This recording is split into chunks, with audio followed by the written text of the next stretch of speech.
Given that we are we were at Spa, longest circuit on the calendar, I believe, and all of the weather conditions. I actually quite enjoyed practice, sprint qualifying, and then obviously the actual, the sprint race and all of that. How did you find everything this weekend? Well, the race was a dud.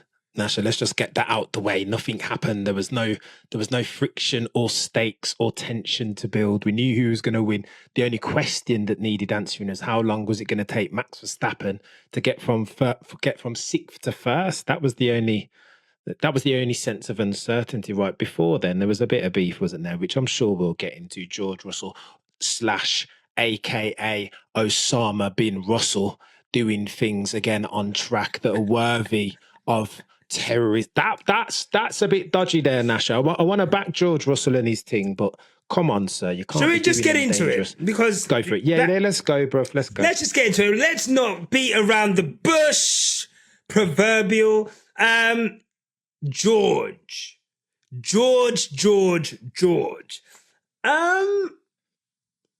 I mean, look.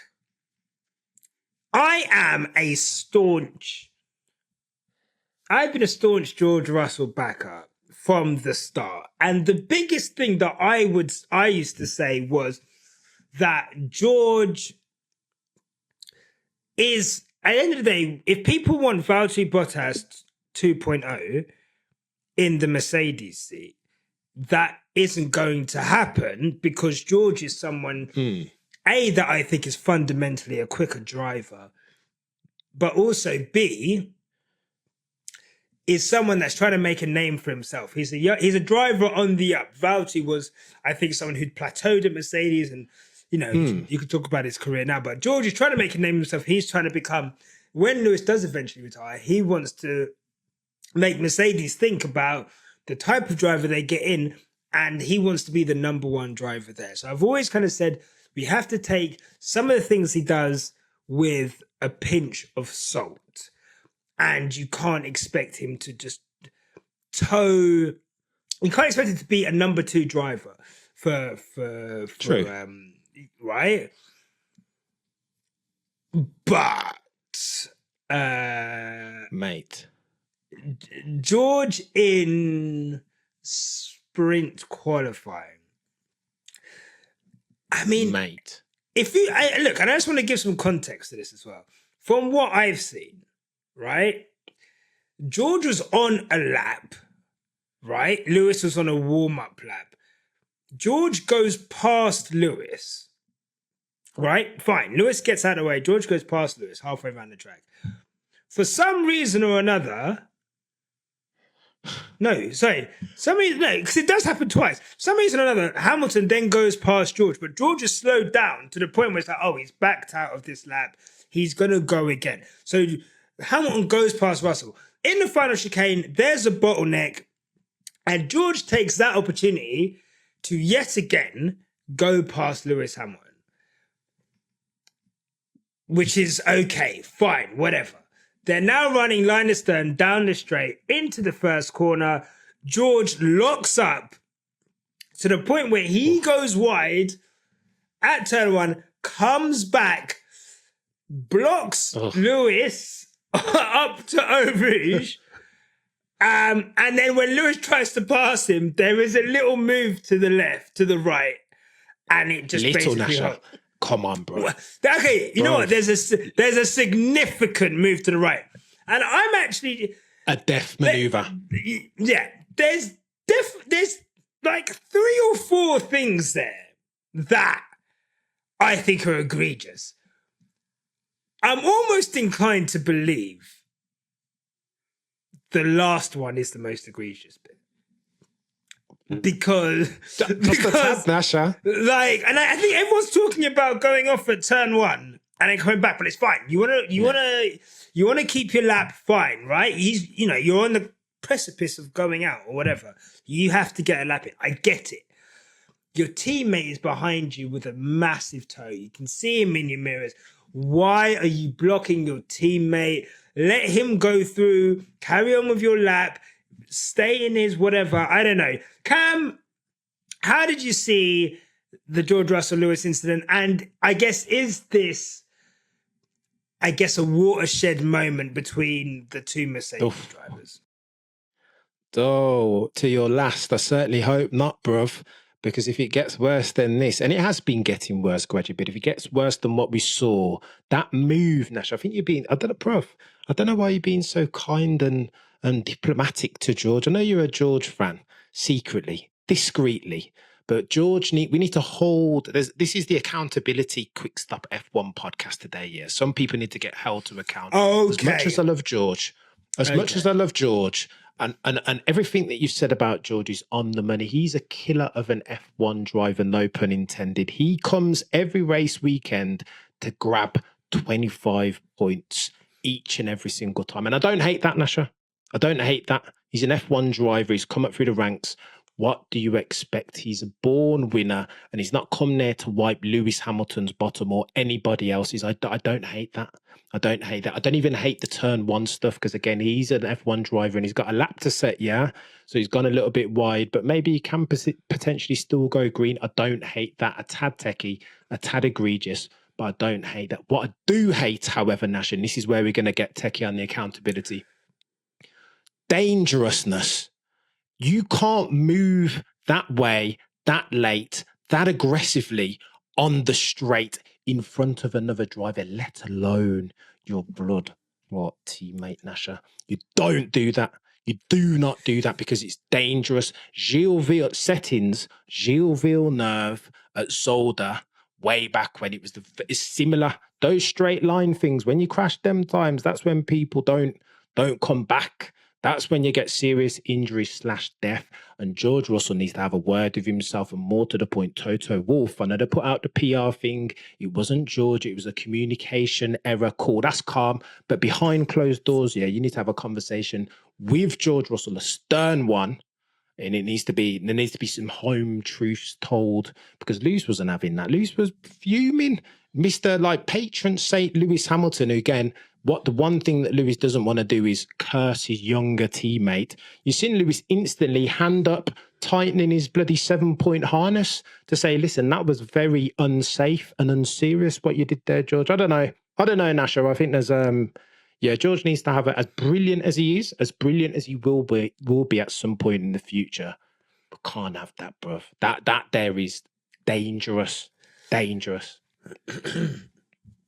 You know, I will say you're not wrong, and you know I'm gonna give you I haven't done this for a minute. What I'm gonna say is this, right?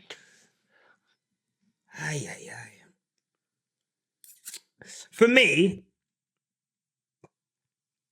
I think it's a sign of a driver who is losing a grip on a position that he felt he once had in the team and in the sport.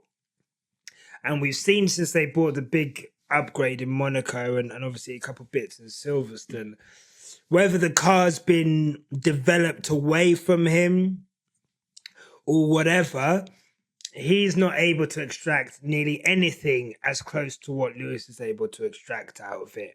And I think he's always struggling in qualifying. It's always, do or die. And I think he's feeling the pressure. And when people are put under pressure, you do see their true colours.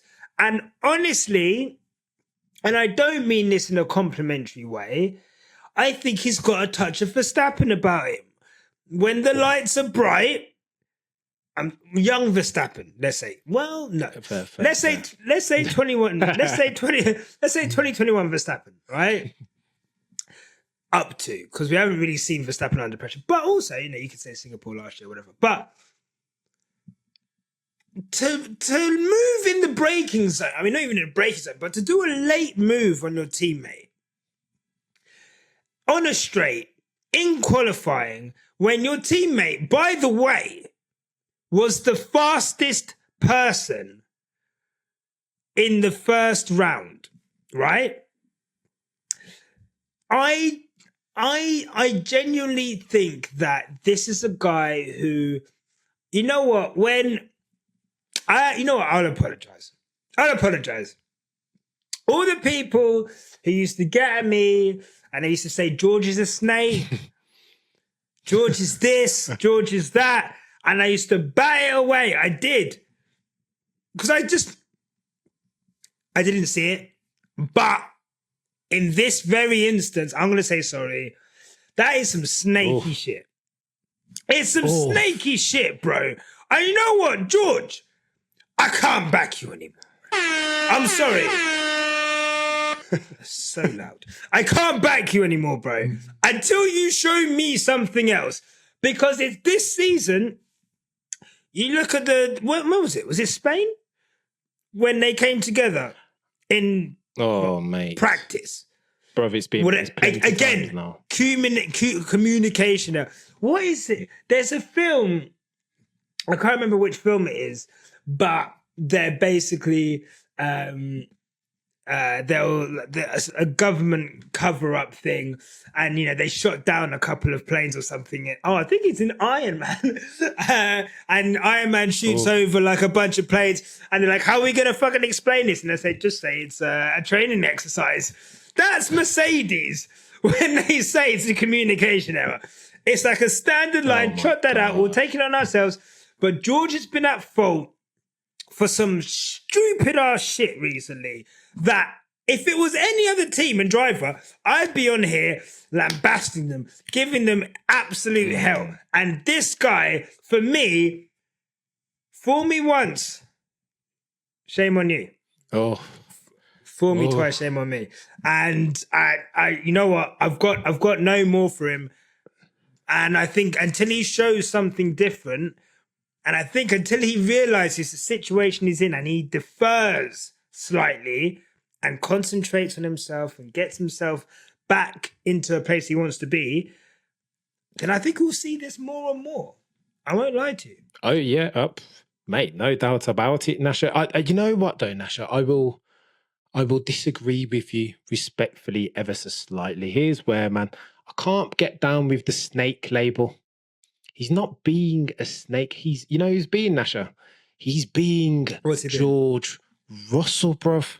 Each and every single time. That dude can only be himself. The problem is at the moment, you are right, the development of the car, the design philosophy has moved away from him and towards Lewis ever so slightly. And what that's ultimately led to is him trying to overdrive the ting. He's trying to, whereas normally he's going to maximize his outcome or attempt to at the very least. 25 points is all that he cares about, right? He's trying to ring it just a tad too much, man. And that I think the culmination of that is the dangerous maneuver that we're seeing in that straight. You can't, Mr. Russell, that's not on, bruv. Toto Wolff, you need to have a word. I'm telling you now. Should have had a word long time, but you definitely need to have one now. Look, mate, if you've got this far, clearly you like what we do. So here's a link to subscribe to the Quickstop F1 family. Give that a click. And here's another link to some more cool on our channel. Sorry, cool stuff. And remember, no matter what happens, keep it on the black stuff. Click the stuff. Click the links. Click the links. Click the links. There. They're there.